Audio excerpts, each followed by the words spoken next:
Hey, everybody. Today is a special treat on the Innovation Storytellers Show. I have a guest with me today who I've been dying to get on the show for months. Brian Solis is the head of global innovation at ServiceNow. And I have to say, working in enterprise software for a long time, I have never heard anyone say a bad word about ServiceNow. And so aside from that luxurious plug there for a moment, I want to talk about my guest for a moment. For more than 20 years, Brian has studied digital Darwinism to understand the impact of disruption on businesses and on markets and society. In his work, he humanizes technologies and trends to help leaders gain new perspective and insights and inspire new ideas to thrive in the future. Brian, thank you so much for joining us here on the Innovation Storyteller Show. It is an honor. Oh my goodness! I start my morning every day this way. You humble me. Thank you. It's really my pleasure. I'm really looking forward to our conversation. So let's dive in. I often ask my guests how you actually got to innovation. No one majors in innovation in college, right? It's oftentimes a very circuitous path of how we get here. Tell us how you got to this place of working in innovation. I'm sure it's not unlike stories of folks who aren't inventors or builders. For example, there is always an intention to tinker or build or create on that path. My path was more like others who end up in these roles where we're just inherently curious. We inherently ask a lot of questions, and we're probably geeky in some way, shape, or form. When I was like a preteen, I can't even remember how old I was. I had saved up my lawn mowing money to buy a Timex Sinclair, and then I went to Commodore, and then it went to punch cards and Fortran, and really looking to understand the emerging world of personal computing and computing in general. And that was always fascinating to me. So I moved to Silicon Valley in the 1990s, not in innovation, but just to be closer to tech. And that one thing led to another. But what was consistent across the board and across all of my roles was that we tend, still today, we tend to talk about technology from its wow factor, its features, all of the things that it can do, how amazing it is, how different it is. But what we don't do is stop to question, what's its potential? How's it going to impact life, work, people, behaviors, decisions, intellect, things like mental health, biology. So those, when you ask a lot of questions, people don't usually like that. Well, for a lot of reasons we can get into. But the short answer to the question is that what you recognize are a series of patterns that limit our potential and possibility. And when you start asking questions, you open the door to take technology to even greater levels. I'll give you an example, AI. Everybody's talking about AI and generative AI in particular. And what you look at is, say, a lot of headlines. We could take copy editing as one example. Businesses eliminating copywriting roles in place of people just telling AI what to generate. So that is an example of iteration, which is, hey, let's just use AI to do this job better, or do this job faster at scale, more efficiently at less cost.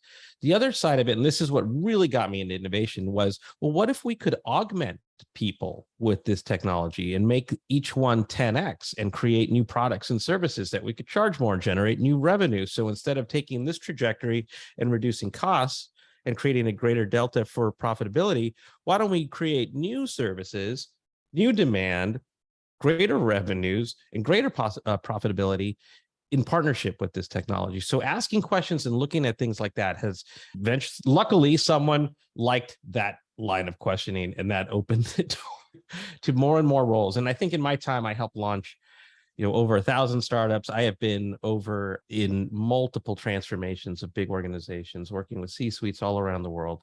But only when they can hear the story of possibility in a way that doesn't scare them or doesn't petrify them or doesn't upset them, in terms of challenging their own intellect and goals. So I guess in one word, happenstance is how I got here. Yeah. And what strikes me about so many of the guests on my show is just endless curiosity. I still remember your conference, the Pivot Conference. certainly, and really beginning to understand the point of experience. And we have whole domains called customer experience, user experience now.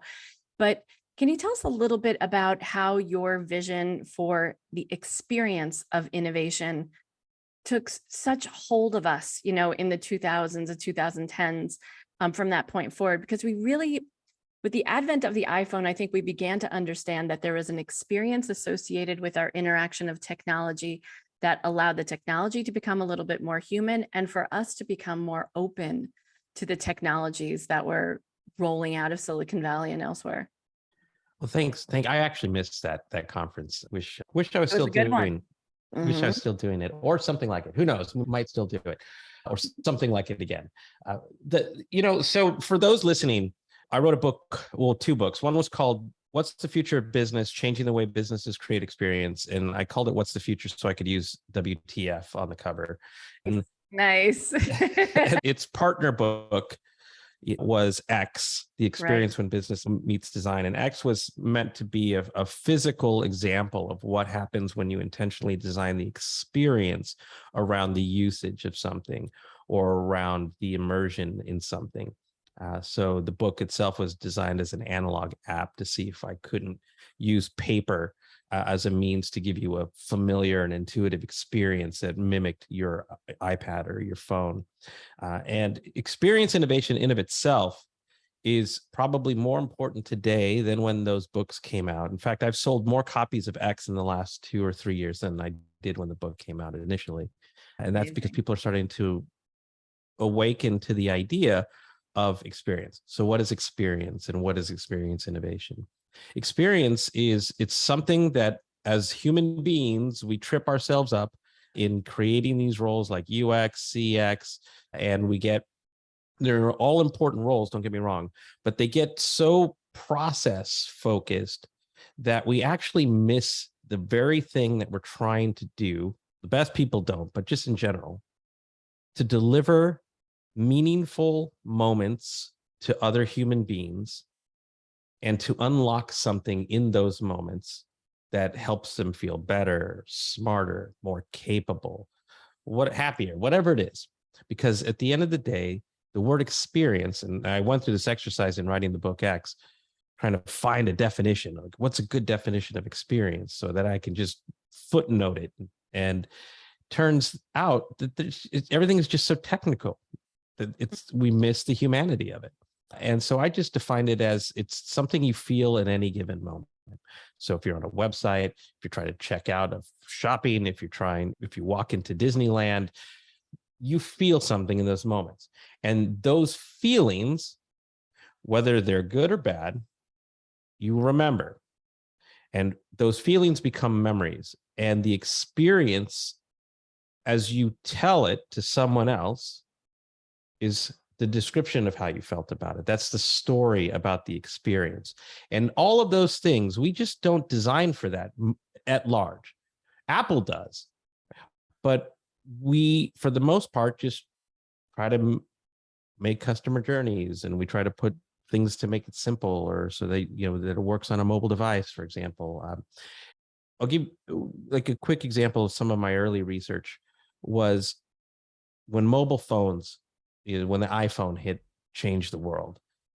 Most companies did not stop to think about the smaller screen as a new canvas. We just took websites and made them either adaptive or responsive to the smaller screen. But when you see apps like TikTok, or I hate to say this as an example, but Tinder, or you name your favorite app, what they have done though is they have looked at the phone as a new canvas, and they've changed how we interact with a device. And so once you change those interactions because of the experiences that they create and how you feel and what you're able to do, when you go back to other things like a traditional website or you name it, there's a gap, an experience divide now. And so that unfortunately is sort of where customer experience or traditional UX gets locked up. We're just taking what we know and adapting it to something new instead of reimagining that. And that is experience innovation. It's getting back to basics. It's like what a Disney Imagineer does when they design a new ride. They're thinking about your experience and then using technology, processes, creativity, all of the things to bring it to life. But I love what you said. There's another piece on that. And obviously I'm well too fixated on the idea of storytelling. But what you said was how someone will relay the customer experience, the experience they just had, to someone else. When we think about the mobile phone as being a new canvas back in the day, and I'm sure AR and VR are going to replace that. But like when I'm done using it, what will I turn to the person to my left and say, that was so cool? Or wow, I really got through that in seconds. I remember when Amazon introduced one click to purchase, right? I mean, that was just like, it was mind blowing for us to get there. But what is the story that someone will say when they get off the ride at Disney, when they put the phone down, when they actually interact with someone else? That's part of the experience planning that we don't think of. And that word of mouth is probably the most powerful thing as a marketer or an innovator to move the conversation along and get more people on board. Build on that. That was the premise of What's the Future. It was introducing that moment. It was called the ultimate moment of truth, which was, what does someone say after the experience? Yes. And that was something that we don't necessarily design for. We think of things as touch points, and we think of things as transactional. Are we getting them to the next best action or the next best step? And we look at journey mapping, we look at persona development. And there's nothing wrong with that. It's just, it doesn't allow you to get closer to people, and doesn't allow you to sort of have empathy to feel like how someone might feel and how we can get them to feel differently or better, or something much more aspirational. So like, for example, when I was going through X, I wanted to walk the walk. And I learned some things, like just when you take a step back, it's like, oh gosh, we use these words and terminology and processes without actually really thinking about why or where we're trying to get. So persona, I don't know if you know this or not, but persona is built on, of course, like everything in the English language, Latin for mask. It's not even the person, it's the person behind them. It's the mask that you see.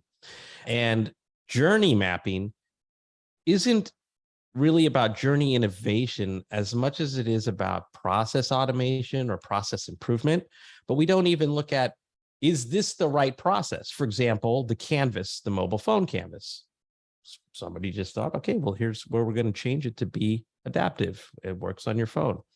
So I hired a gentleman by the name of Nicholas Sung, who is a former Pixar storyboard artist.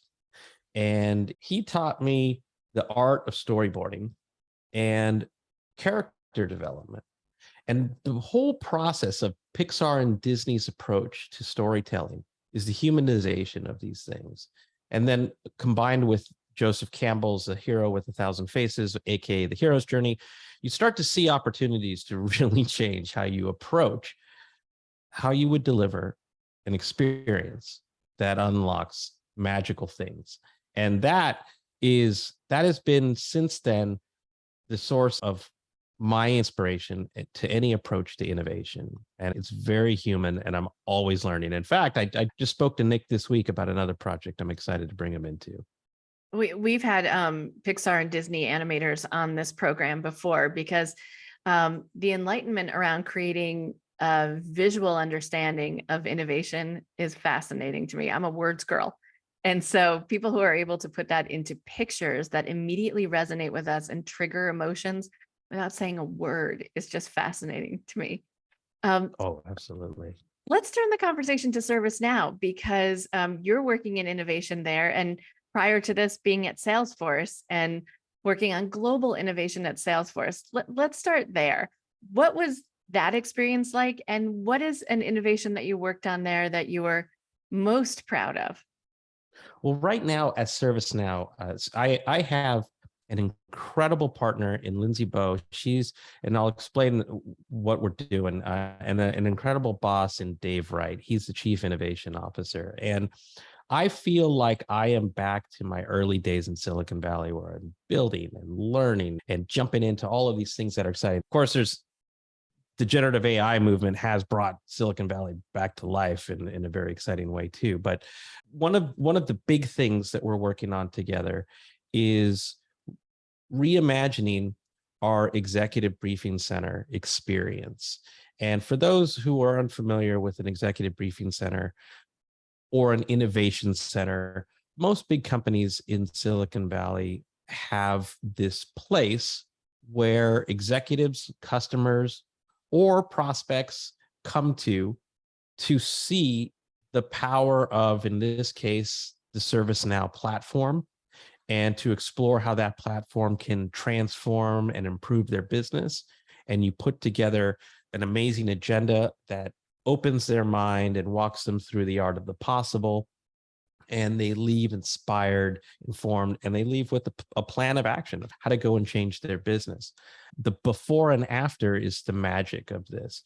Google, Microsoft, every company has their own flavor of an executive briefing center or innovation center. And so my work right now is looking at how can we, with all the things that are happening in this world, how can we help customers and prospects come through that experience and leave with a plan that grows their business exponentially while feeling excited and inspired and not overwhelmed by it. So that's one of the projects that I'm working on right now with the team, is finding ways to improve what exists and finding ways to introduce new experiences that push them in an entirely new trajectory. So maybe it's what they know they need to do better, and it's what they didn't know they need to do to be great. And I think it's fantastic, but this is essentially a storytelling world, right? We tell the story of what is possible, even when it seems impossible. And then the customer leaves with that fiction, right? I mean, it's a story at this point until someone starts executing on it. Like all business strategy, like the 5-year plan, it's a fiction until you start walking the walk. Right. That's right. That's the hero's journey. So it's the connection between and that's the other part of this, is that we're developing parts of the executive briefing center that get us post experience, and then building relationships internally that connect the dots to that, bringing it to life. And then, as any good journey or infinity loop or cycle, whatever you want to call it, it brings them back so that when they're ready for their next executive briefing center experience, it will have been a process of growth and then leveling up to what's next. So we're building this virtuous cycle of possibility and growth. And look, at the end of the day, it also builds relationships. It positions us as a trusted advisor.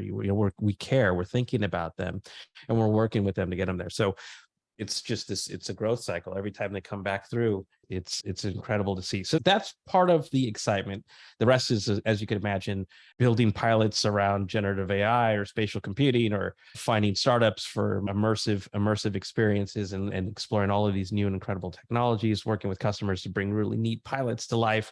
So that's the other part too. But this whole idea of helping companies transform and innovate at scale is what I'm most excited about. And that's actually the reason why I joined, is because as an individual, my whole career, it's been one to many, whether it's books or keynotes or articles or consulting or research reports. But here I get, and also the same was true at Salesforce. I get to get my hands dirty with the entire process, and then I don't just hand it off. I get to stay and watch it go and grow, and then come back again and do it all over again. Yeah. Brian, I hope you'll be able to join me for a part 2 to this conversation, because I'm left with about, 30 million relative questions that I could be asking you about this conversation. But before we depart, I ask every single guest who comes on the show 3 questions. And so let me ask you those. What is the greatest innovation in humankind? The greatest innovation in humankind? My goodness. Well, I guess every innovator would say storytelling. If only, Brian. They all say that that's the moment where we really transformed ourselves as a species, was the ability to talk about an experience, to share and learn from one another, to then do something differently or better the next time, or to be transformed based on that experience. But honestly, that's the one I lean on. So then let me But ask you this next question. If you had the opportunity to join any innovation team in human history, which would you have joined? oh gosh, that's hard because there's so many. There's so many. Do I have to pick one? I have the pleasure and privilege of knowing someone who was on the original iPhone team, Wow. and the stories that he tells during that time are both incredible, like fantastical. Like I would love to have been part of that. And then this, but also the stories that he tells are scary. I don't know if I would have wanted to be I don't know, it's you have to be a certain type of individual, but I would love to have been next to Johnny Ive through a lot of his adventures just to watch and experience that. There's more, of course, but that one is special in just because maybe it's because it's personal and I know him and I get to hear these stories over and over again. Yeah. And the last question is, if something, if you could eliminate something, if you could innovate something out of existence because it annoys the hell out of you, or introduce something for the love of it, what would that new innovation be? If you could invent something, bring something to life, or squash something that makes you insane, what would that be? You know what makes me insane is the grain of truth and fact that drives me insane, and that people are so willing or open to being brainwashed. And that is everything from social media to politics to you name it. And that it's become so easy to fall into these traps, and it's become so easy to manipulate. I always said that there's two ways to really bring about change at a significant level, and that it was to manipulate or to inspire. And I wrote a whole book about the what's happening in terms of to us individually, biologically, intellectually, emotionally, in terms of social media, and how to, without giving up technology, how to at least take control using the same mechanisms, which is called persuasive design, how to use the same mechanisms to actually be exponentially better so that you take control of the devices, the apps that you use, and use them more intentionally and purposefully so that you actually live. The title of the book was Life Scale: How to Live a more creative, a more productive, creative, and happy life. And I still read that book today. I wrote it for me, and hopefully others found it helpful. But that is the thing that I'm still fighting to change. Fantastic. Brian Solis, thank you so much for joining me on the Innovation Storyteller Show. I hope you'll come back for a part 2 where we can do some deep diving into some of your deeper into your books and some of your past innovations as well, and hear more about your plans at ServiceNow. Oh, Susan, it'd be my pleasure. Thank you for making time for me. Thanks so much.